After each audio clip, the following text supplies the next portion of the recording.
Say What with Lady Alex. If you don't know, I'm a Colorado native, a photographer, and a podcaster, and an all-around positivity cheerleader. And one of my passions is badass women entrepreneurs. What? Because I am one. So I interview these amazing women who started out just like you and me, and I get all the nitty-gritty details and the lowdown on what it took to succeed and how you can create your own future destinies just like us.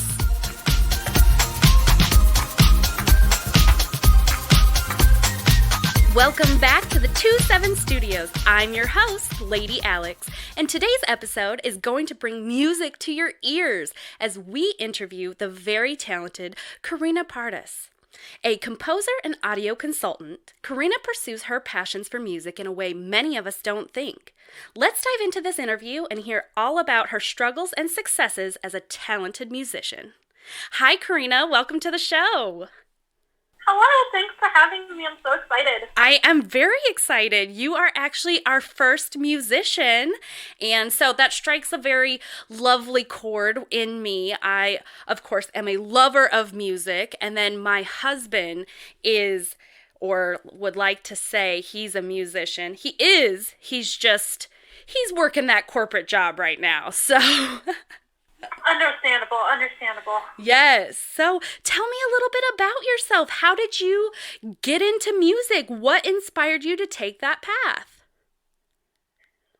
Oh boy. Well, I've been doing music pretty much my whole life. I started taking piano lessons when I was 3, mostly because I was too stubborn to take no for an answer from my dad. When he told me that I was too young, I was like, no, I'm not. Like, I want to learn how to play this instrument that we have in our house, so give me a teacher or give me a book and I'll do it myself. And so my mom taught me for the first year, and when I didn't get bored of it, then they got me a teacher. And I just never stopped. And I started learning many other instruments also in addition to piano as I got older.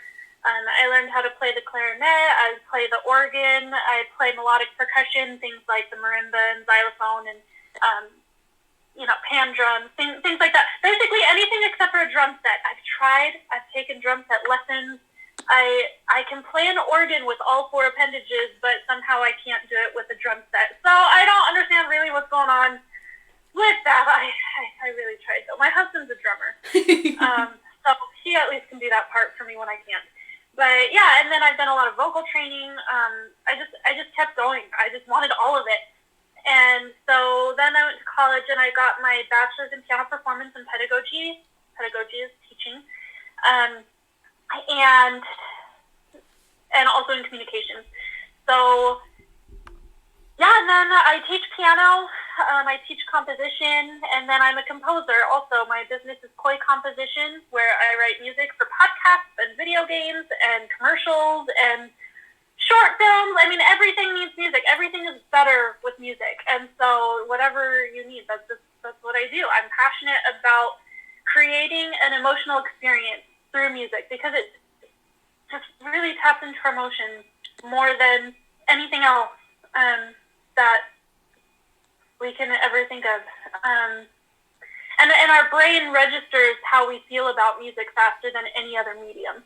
And so I just love being able to connect people to each other, to their emotions, to their memories, to, their dreams, whatever it is, music does it. I love it too how music, you can hear just one song or one lick of a chord and it brings back so many memories that it can almost transcend time and you're thrown back into this crazy memory. So I love that music can do that.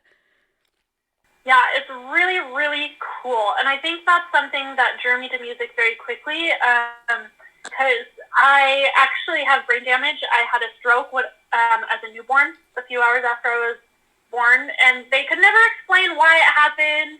This was back in the 80s. Strokes didn't happen in babies. The hospital that I was born at was the first hospital in the entire state to have an MRI machine.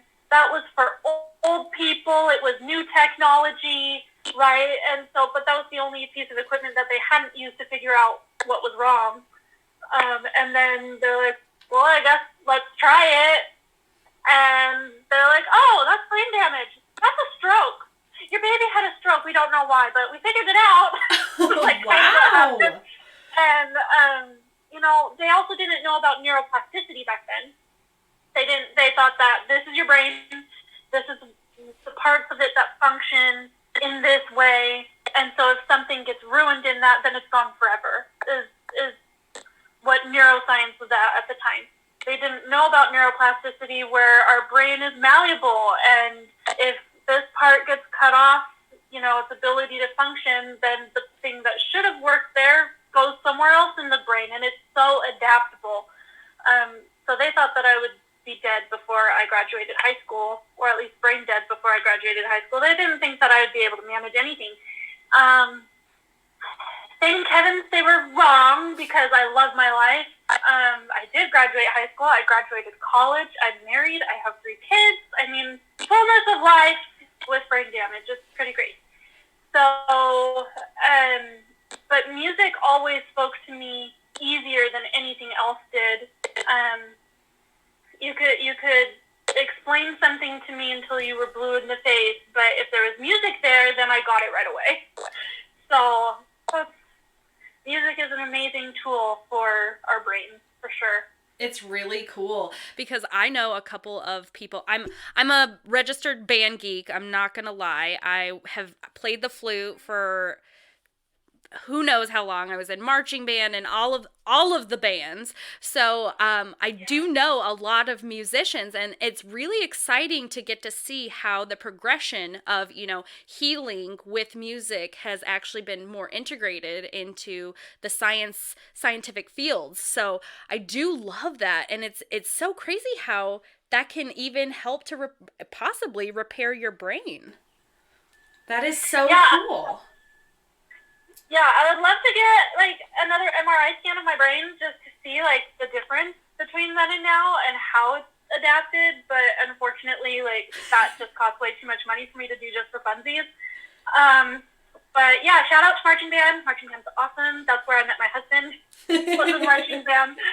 Band geeks are amazing. So, yeah, healing and music definitely go hand in hand. I think even we don't really think about it when we go through a bad breakup or something. What do we turn to? The sad songs that make us feel like we're either understood and they're sad with us, or they talk about love and how there will be more of it, whatever it is. We use music as a healing tool in our day-to-day life. Yes. Well, and I don't know if you're a Disney fan as well. We have the Disney Plus, and they just came out with the little, what is it? It's like ocean snippets. And so it's just pieces of Disney movies that have water in them, but no music. And so we're sitting there and we're watching it, and you can tell, it goes kind of from Moana to The Little Mermaid, and to all the different scenes that have water in it. And my 7-year-old looks at me and she goes, I don't understand what's going on. And I turn and I look at her and I was like, it's because there's no music. If you don't have the music behind all of these movies and intros and video games, it completely changes the entire dynamic of what you're viewing. And it's so incredible that I get to speak to someone who creates that. Now, how did you kind of maybe not necessarily stumble into being a composer for podcasts and video games and things like that? Did you ever have a dream of just being like a musician, like a rock star?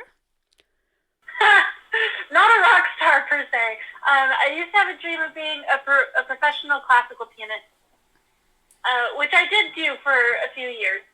It is an extremely competitive field, and I wasn't in the highest of the highs or whatever, but I was able to do it and enjoy it for a while until I had a shoulder injury, and I was like, you know what, I just need to step back from the stage for a little bit.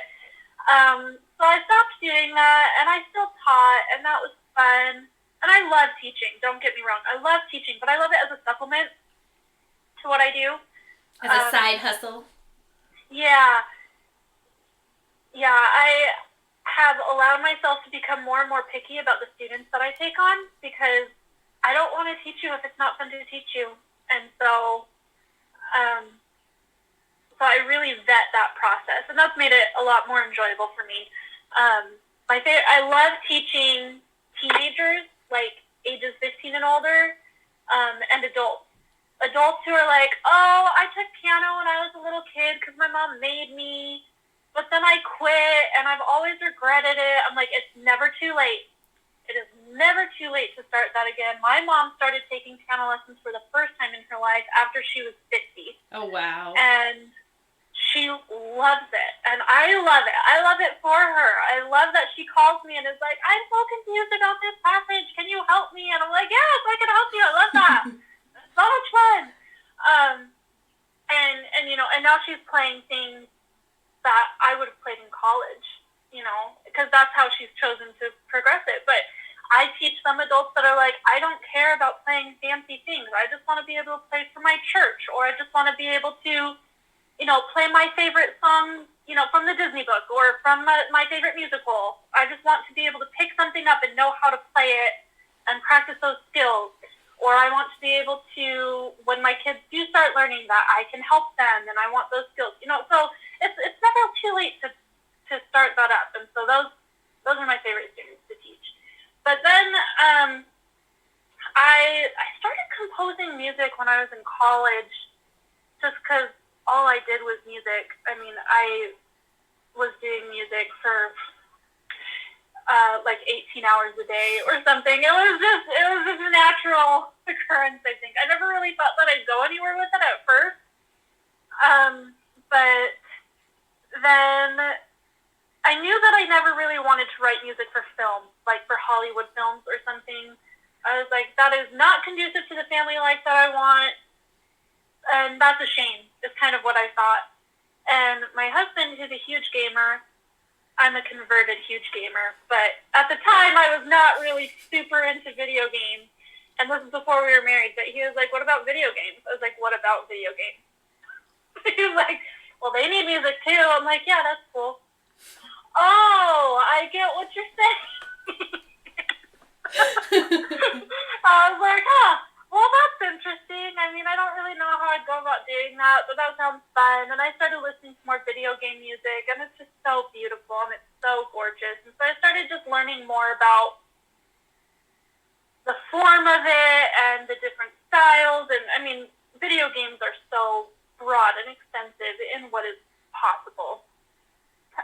So I started going to networking events with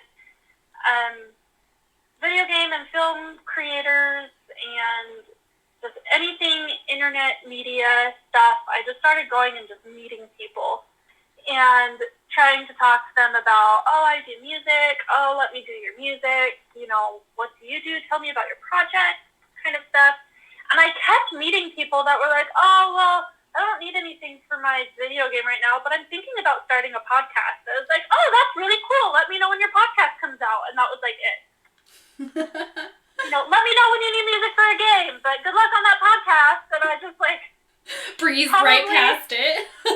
Yeah. It took me a while to realize, wait a minute, podcasts need music too. Like, why aren't I talking to these people about podcast music?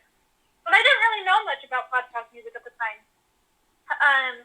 And now I've come to love it. I love writing music for podcasts because even though it's so short and simple and sweet, there is so much power to be able to create that emotional connection with your audience to your message before, from the minute they push play, before you even start talking.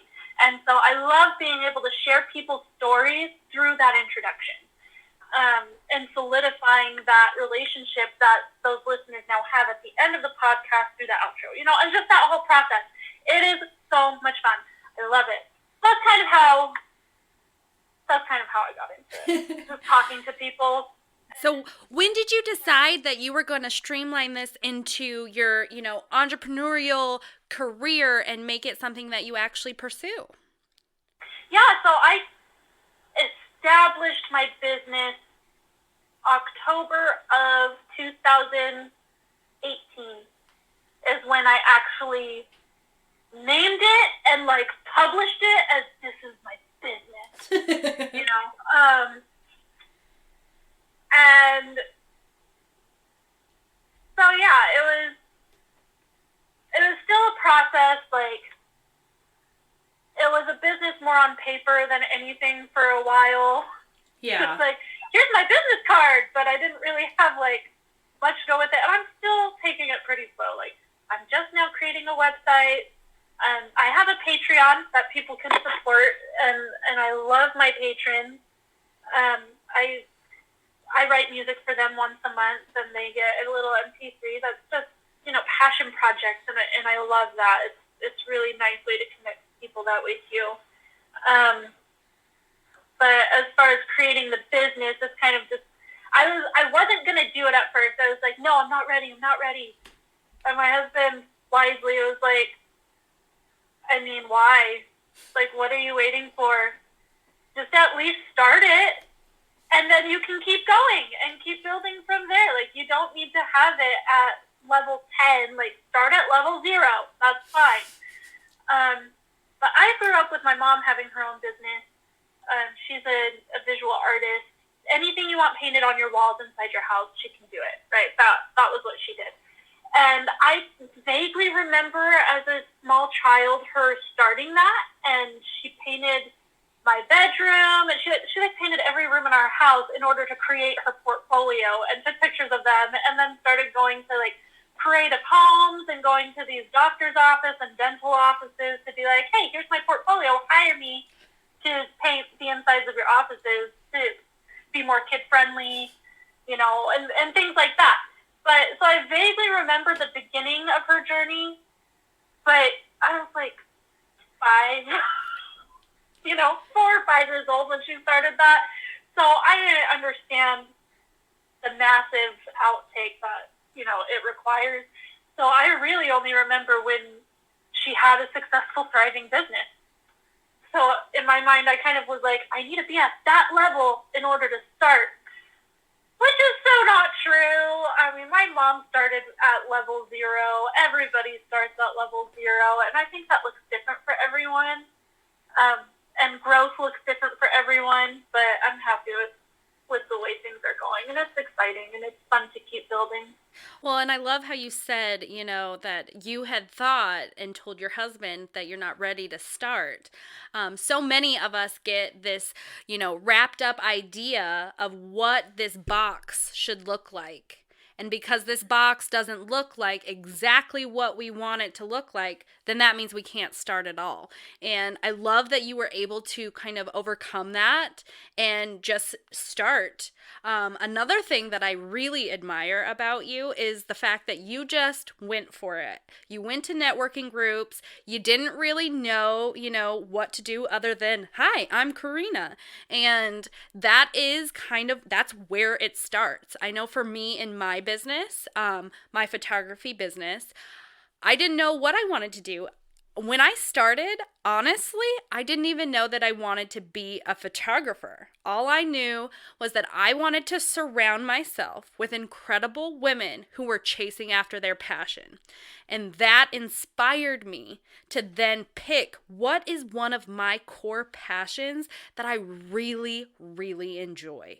I picked that, I focused on it, and then I promoted it as something that I could do. And it's kind of exactly what you did. You absolutely love music. It's something that you have done to such extent that it's almost second nature. It's like breathing to you. And to be able to then just take that, twist it to market it, that's an incredible step to be able to take. So that's really awesome that you did that. Yeah, it was. I mean, I can't take all of the credit. I have to give the majority of the credit, I feel, to my husband, because he's the one who's like, shoot, go do it. You found this thing. Like, I would do the research and be like, oh, cool, there's this event that's, like, happening, and it's, like, a 20-minute drive away, and this is what's gonna happen. And he was like, cool, so are you going? I was like, oh, I don't know. Like, maybe. And he was like, okay. And after that happened maybe 2 or 3 times, he stopped asking me if I was going, and he would just like put it on the calendar And I was like, what's that? And he's like, that's the event you're going to. I was like, just wait, back up. I was like, I don't, who said I was going? And he's like, you did. When you looked it up and you got excited about what was happening at it, you're going. And I was like, oh, like, and I also have to say, like, coming from the classical pianist background, like, everything is very formal and, like, rigid and based in tradition. Like, you wear concert black on the stage. You don't, this is your posture. This is how you bow. This is how you present yourself to the audience and things like that. That's not how it works in real life. And so I was like, for hours, and I normally don't care about what I wear at all, but for hours I was in my closet, and I'm like, I mean, this is all black. Is that too formal? Is that okay? And he was like, well, what do you want to wear? I'm like, I don't know. And he's like, why don't you wear this red shirt? I was like, no, too loud, too bold, can't wear red. That's a really bad idea. I mean, and it's so ridiculous, especially in the video game industry where the professionals who are making like AAA games, when they go to events, they're wearing jeans and a t-shirt. I mean, that is the industry that I'm going into, and I'm like trying. I still have to talk myself down sometimes from like formal slacks and a nice blouse. I mean, it's hard. It is hard. But so he basically just pushed me out of the house, and he was like, "You're going, and you'll be fine. You like talking to strangers." I was like, "Okay. I mean, I do. Talking to strangers is one of my favorite pastimes."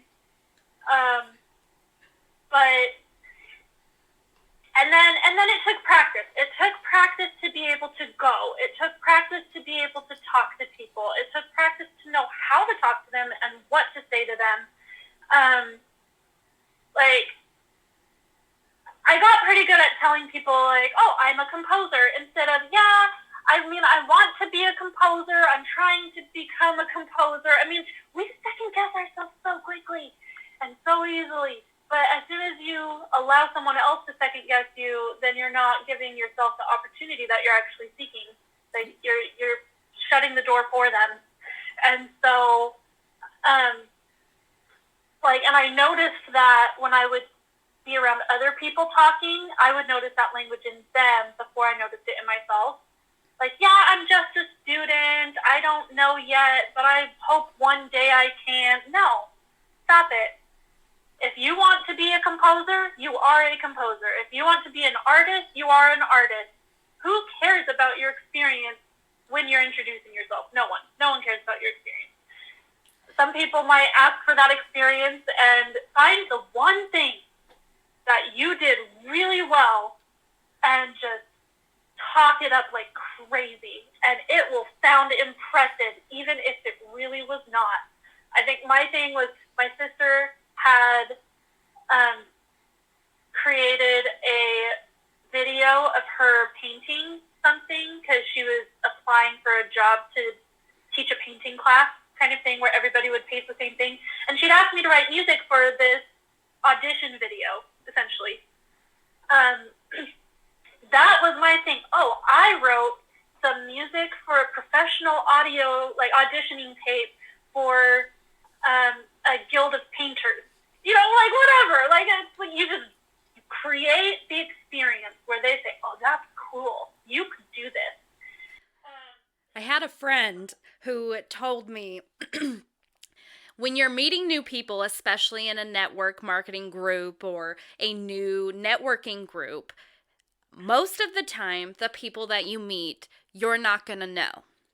So how are they going to know that you're not exactly what you say you are?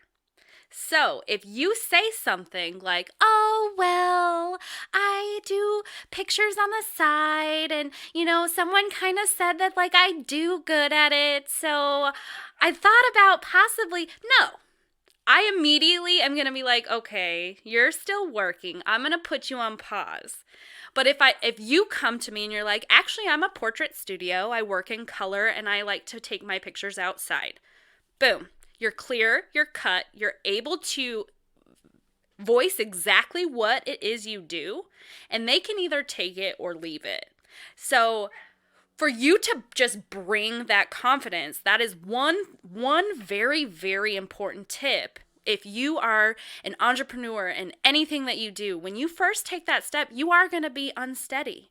But as soon as you start saying the words, it is going to build that confidence. Definitely. And I would say, who's to say that you can't do those things? No one, except you. You're the only one currently in that situation saying that you couldn't do it. And I learned this from my mom with her business, where someone would say, oh, can you paint this? You know, can you create this texture? Can you make my walls look like this? Yes, I can do that. It's going to take me 2 weeks to be able to get a sample board ready, and then I'll show you the sample board, and we can tweak it however you need it, and then I'll put it on your wall, and then we'll be able to talk pricing. And then, and this was before the internet, right, that I remember her doing this. And the first week, she would spend at the library researching all the things that could look like that and what it would look like, and sketching and doing small things. And then she would spend the second week with, ply boards or whatever, where she would try again and again and again to get the technique right, or to make it look the way that she wanted to. And then when she had it exactly the way she wanted to, she would call and say, hey, I have that sample board ready. Let's let's set up an appointment for you to look at it, and then we'll look at how you want it on your wall. Right? But in none of those steps did she ever give the client any idea that she didn't know how to do that. And I think that is an important step that a lot of us skip over. We just want to be very honest with what we can provide someone, which is good. It is good. But if it's only your own self-doubt that is causing your shrinking self, then you got to lock that bad girl up and you charge after it. For sure. And I think the thing that was great is that she was like, I didn't even know if I could do it, but I knew that I could. I just never had before. So I'm going to learn how to do it. And so the thing that I think is important is when you're being honest with a client about what it will take, most of the time, the thing that I underestimate is the time. Even if it's something that I've done before, right? But let's say that I've never done this thing before. Yes, I can do that for you, definitely. It's just going to take me, okay, I know how to do this thing well, and that usually takes me about a week and a half. I'm going to double and a half it or something. Give me a month, maybe 4 or 5 weeks.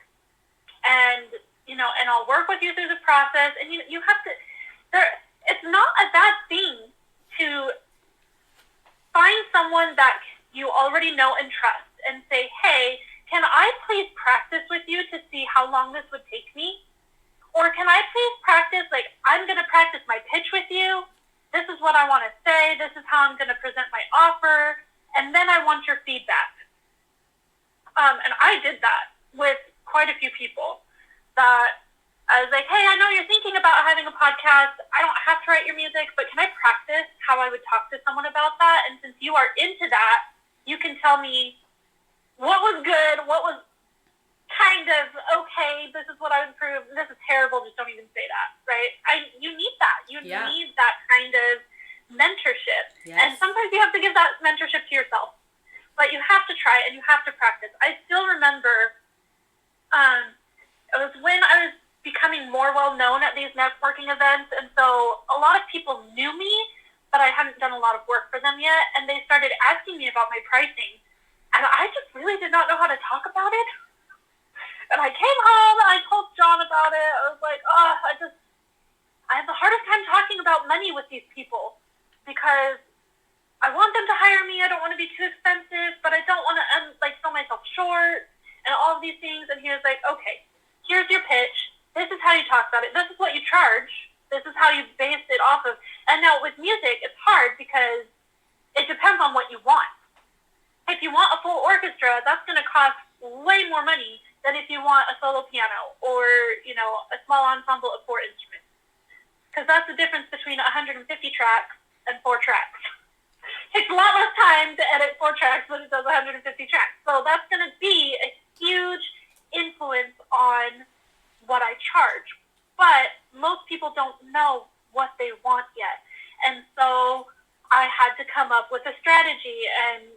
of how to bring that up.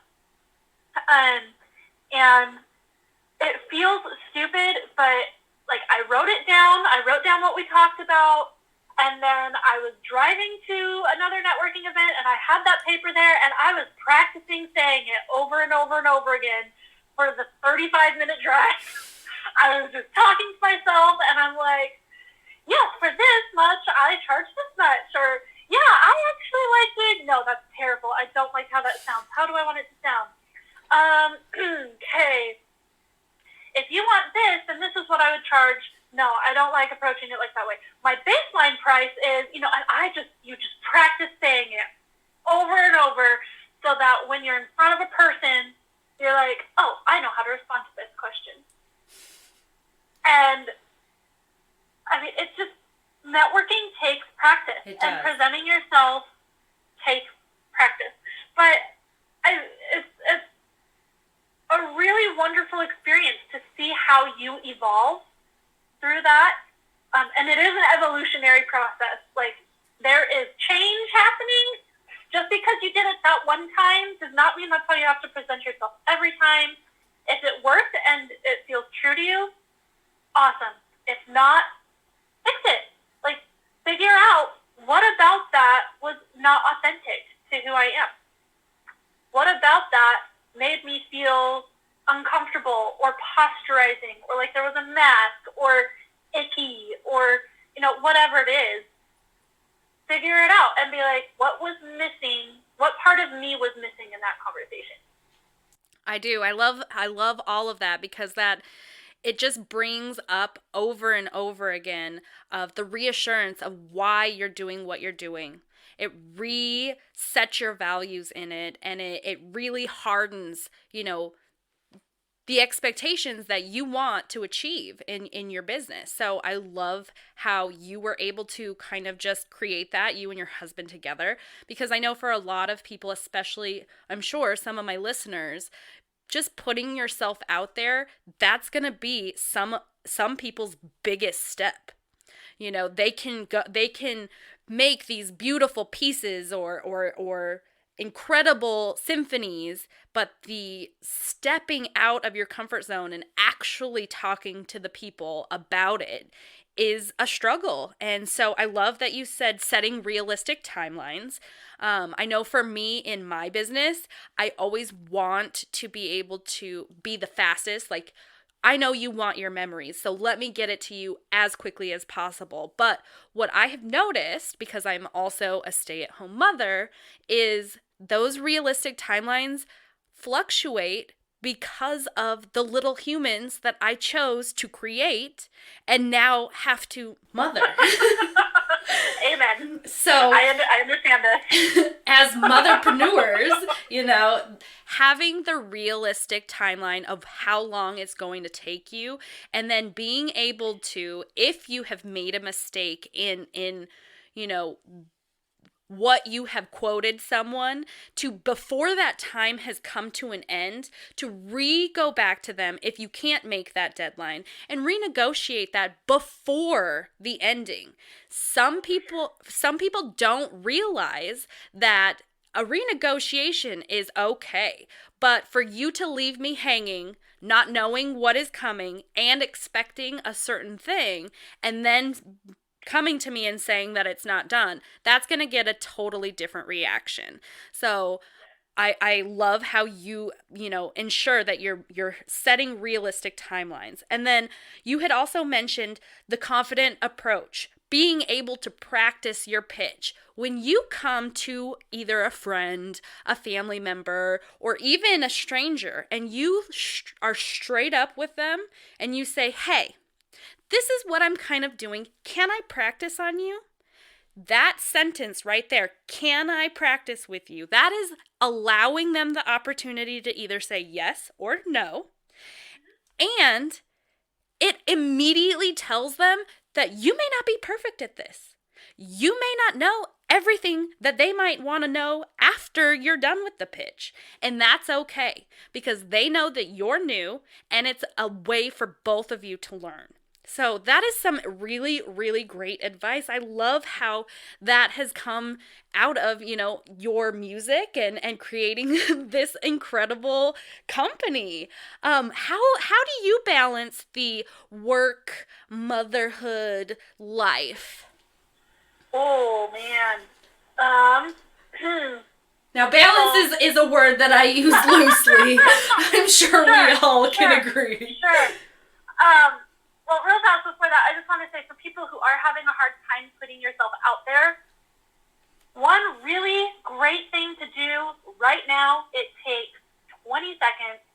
Go to your bios on your Facebook page, your Twitter, your Instagram. It's like super small amount of characters, right? Whatever. It's just the about me part on your social medias, and take out the word hobbyist from your passion. If you don't have what you love to do most in there, put it in there. If you want to be a chef, if you want to be a blogger, if you want to be a teacher, or private tutor, whatever it is that you are passionate about, that you're like, this is my business and this is what I want to do, but I haven't put myself out there. Change your social media bio to reflect that. And it's not aspiring composer, it's I am a composer. It's not hobbyist on the side or composer on the side or whatever. No. That is not how you do it. I love that too, because even me, I have owned my own photography and events business going on 3 years now. And I think that my bio says something like, I like to take pictures. Yeah, I have. This is my Twitter. She, her. I love writing music. Family comes first, music second. All else ties for third. Please send chocolate. Patron supported. Commissions open for podcast intro BGM composer. So right there. So it tells them what your values are. It tells them what you do. And it tells them that I'm serious about this. This is my profession. This is what I'm doing. I'm not just doing it on the side. I'm not doing it for funsies. I'm not still learning. I am still learning. We will always still be learning. But change your descriptions that other people read about you first to reflect what you want to be. And that's a really easy way to just start practicing. And I promise you'll sit there and you'll write it and you'll be like, okay. And you're going to hesitate before you put puzzling. Maybe, is this right? Is this okay? It's okay. Call yourself what you want to be. Like, you are allowed. Give yourself permission to do that. Anyways, I just wanted to mention that real fast. As far as balancing the mom life and the business life and the, self-care life, we have so many lives that we live. It is a continuously adapting process. It is continuously evolving.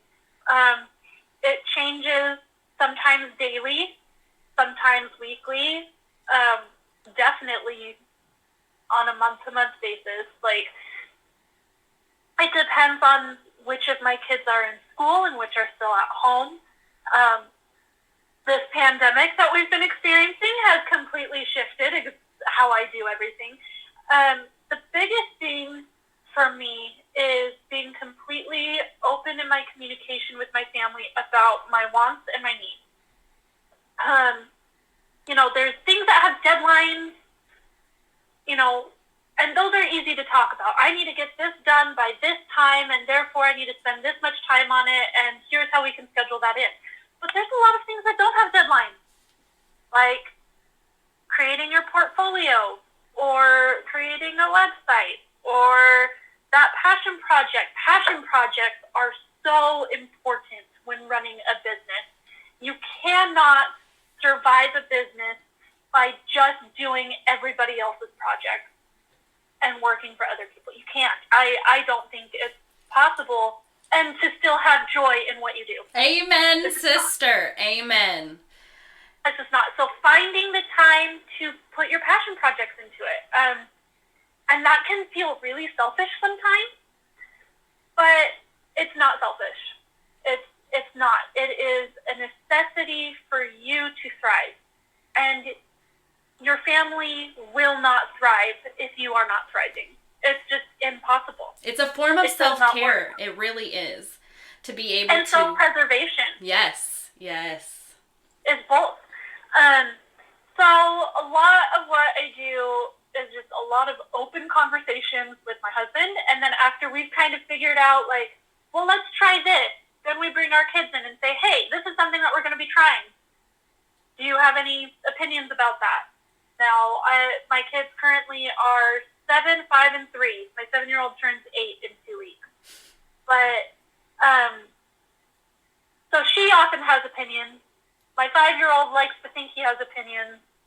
And my 3-year-old knows he has opinions, but they just don't apply to what we're talking about at the time.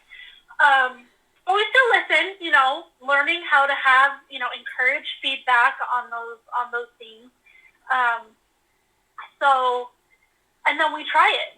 And sometimes it works great, and sometimes it's like after one day of trying it that way, we're like, oh no, that was bad. That was terrible.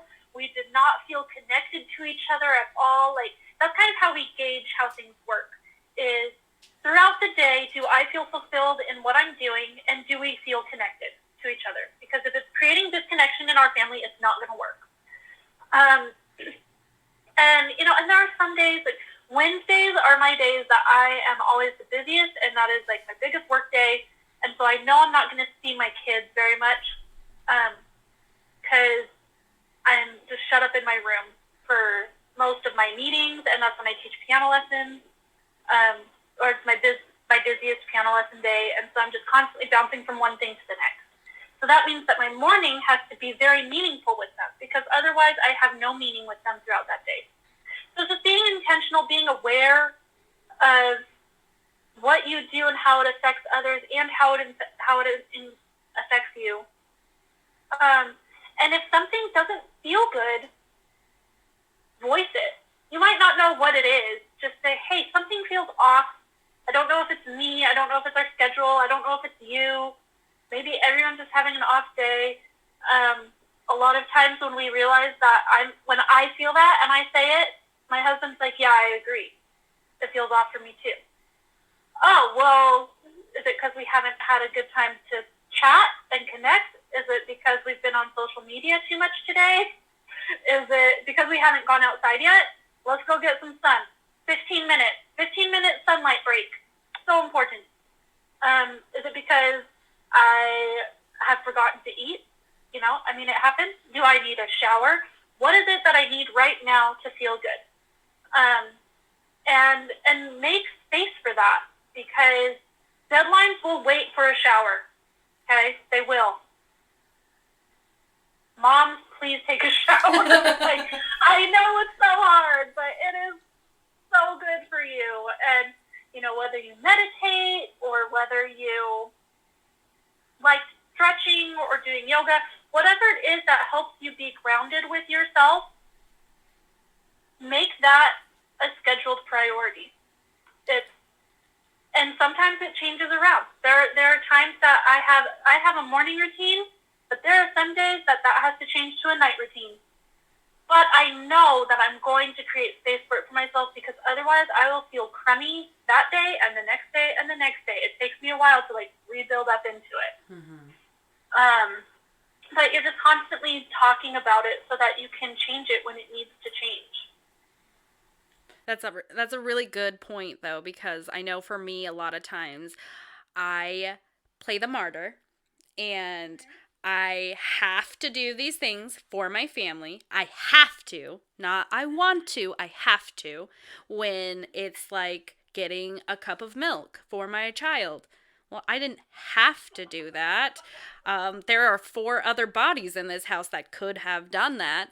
So just knowing, your limits and what your priorities are, and really taking that time for that self-care, because all of those things that you were talking about, they may seem like necessities, but when you break it down, it is a self-care feature that you need to take time for.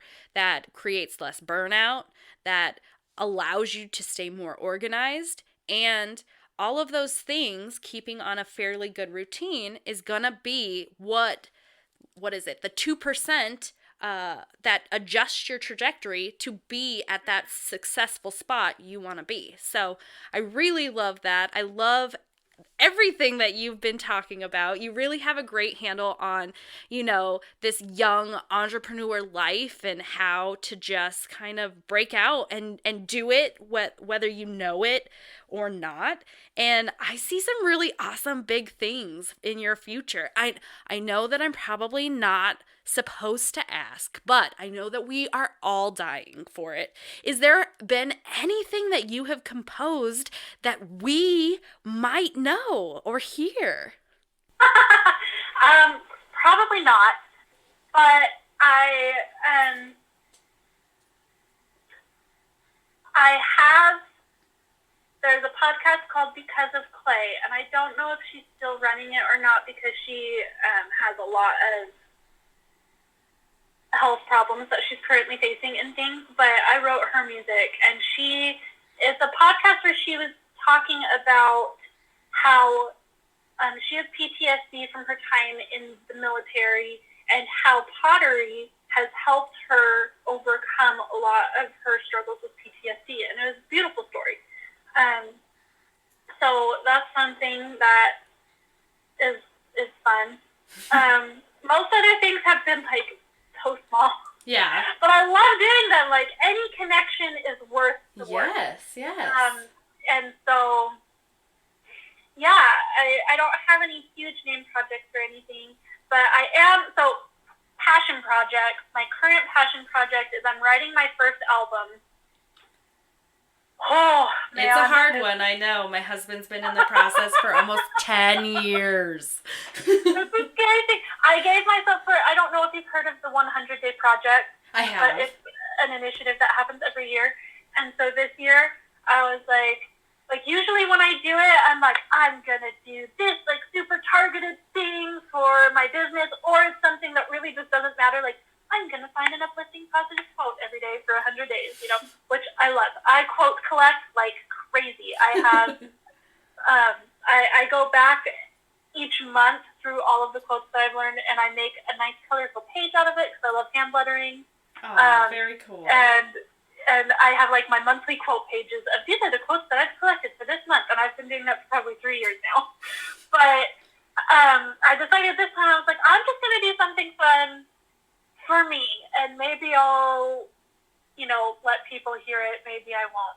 I mean, I'm going to, but I still give myself the option that maybe I won't because it's terrifying. and it was funny. It was funny when I told my mom that I was doing this. I was like, in 100 days, I'm writing an album of at least 8 songs, and all original. I'm writing the music, I'm writing the lyrics, I'm going to record myself singing. That's the super scary part because I've never done that before. And my mom was like, well, why don't you just have somebody else sing it? Like, why do you need to be the one to sing it? I was like, because it terrifies me. That's why I need to do it. It pushes your boundaries. That's incredible. I'm like, I'm never going to do it unless I say that I'm going to do it. Yes. And you gotta be scared and do it anyways sometimes. Yep. And that fear that I feel when I am doing it, I don't feel afraid writing the words down, and I don't feel afraid writing the music down. It's when I start the recording that I'm like, oh, this can be heard by anyone. I was going to say, trust me, girl. I'm right there with you. I have not heard, this is, I think, episode 8 of season 2 that we're recording. I have not listened to one single episode because I hate my voice. Everybody does, because the way our ears are situated, we don't hear the way that we actually sound because of the way that, sound waves work.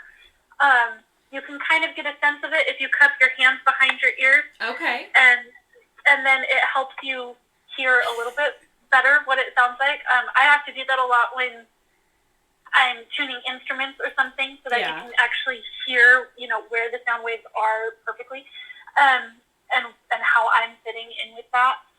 But yeah, I'm doing everything. So I'm writing it, I'm recording it, and then I'm going to be editing it, and so I know I'm going to have to listen to it more than once, each song, yes. more than once, and, but I was like, that fear that I'm feeling is just, is the proof that I need to do it, because if I can't, like, I have faced so many fears in my life, I really have, like, everybody has. Sometimes we don't think about it, oh, well, that wasn't a big deal after we face it. No, every fear you face is a victory. Yep. And you can't swing the pendulum of success unless you pull it outside of your boundaries of your comfort zone. Yes, that is an amazing analogy. I love that. I mean, it's kind of funny. I was like, my mom still just was like, well, okay, but if you really don't want to do it, I'm like, it's not about not wanting to do it, Mom. It's that I want to do it, and it terrifies me. Yes. That I want to do it, and I don't really know how, and I don't know how it's going to turn out. But we are on schedule. I have the 8 songs all written, and now I'm just in the recording process of it, and I have until, let me look at my calendar, July 15th is when the 100-day project ends, and I'm... Okay, July 15th. Look at me. I'm writing that down. I'm going to check in on you on July 15th. And I know for sure my plan, because I've told them this, my plan is that I'm going to release the album to all of my patrons, no matter what tier they're on. So even if you're on the $1 a month tier, you're going to get this full album. Hooray for you. I don't know if I'll let anybody else get it. Yay, I'm still trying to figure it out. But somebody will have it, and you know, like I said at the beginning, I don't want to be a rock star, but I do want to create music, and this is always my goal. With every piece that I write, I want to create music that helps someone feel something that they would not normally be willing to face that emotion alone. Yes. We all have emotions like that where we don't want to feel that just by ourselves. Right. But when you have music with you, you're not alone. You're with anyone who ever hears a sound wave. Like, it's really a beautiful connection, like connecting experience. And that's my hope, is that with this album, I know I've created music that makes me feel things like very deeply about. A lot of the songs are about facing fears and about being willing to accept yourself as you are, instead of saying, oh, I should be this, I should be that. This is how other people see me, therefore I need to fit their mold of who I am, and stepping out of that and being willing to challenge the head voices that lie to you and things like that. So hopefully it will be. Well, I'm so excited. I know for me, I'm really excited. I can't wait to hear it. I know just by meeting you and seeing your energy that I'm excited to hear just what's rattling around in that brain of yours. It's been an incredible interview with you, Miss Karina. I had such a blast, and I know that my listeners are going to grow and thrive and learn from your experiences, and I am so pleased that you came on today. Thank you. Isn't it exciting to know that even with someone like Miss Karina, who had such a struggle from newborn with a stroke to being a composer and an audio consultant, even when the people in charge and responsible didn't even know that she would live. These are things that you can overcome with enough determination and enough hard work. You can reach the goals that you set out for yourself. Stop being your own worst enemy and just put yourself out there. If you would like any more information on where you can find or get any of the music from Miss Karina, you can find all of that information down in the show notes.